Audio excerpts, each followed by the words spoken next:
पिछले 8 साल भारत के लिए स्वर्णिम काल रहे हैं। मोदी जी ने आधुनिक विकास विधियों से भारत को नई दिशा दी। प्रधानमंत्री किसान सम्मान कोष की 11वीं किस्त हिमाचल प्रदेश में गरीब कल्याण सम्मेलन के मौक कार्यक्रम में वितरित की गई, जिसमें मुख्य अतिथि के रूप में मोदी जी शामिल हुए। ये किस्त 12 करोड़ से ज़्यादा किसानों के खातों में पहुंचती है। यह योजना छोटे किसानों के लिए विशेष रूप से फायदेमंद है। उन्हें गहरा विश्वास है कि उनके प्रधानमंत्री उनकी देखभाल कर रहे हैं। अब उन्हें अगली फसल के लिए बीज और खाद की चिंता करने की जरूरत भी नहीं है। अश्विनी कुमार चौबे ने कहा है कि केंद्र की ओर से आवंटित राशि का 10% ही लोगों तक पहुंचता है।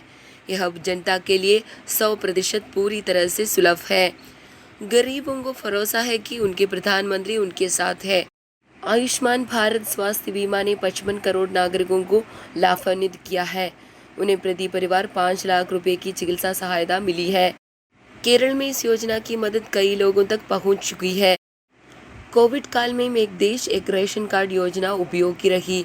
इससे अतिथि कर्मियों को भी उनके घर के आंगन में राशन मिल गया है।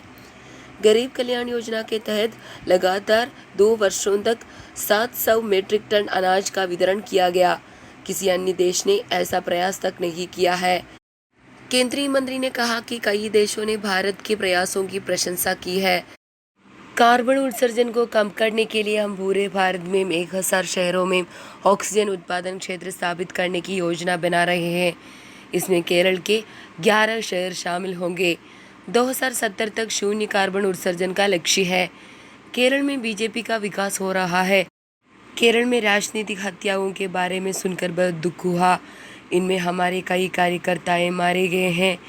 मैं ईमानदारी से राज्य के मुख्यमंत्री से इसे समाप्त करने के लिए कड़ी कार्रवाई करने का अनुरोध करता हूं।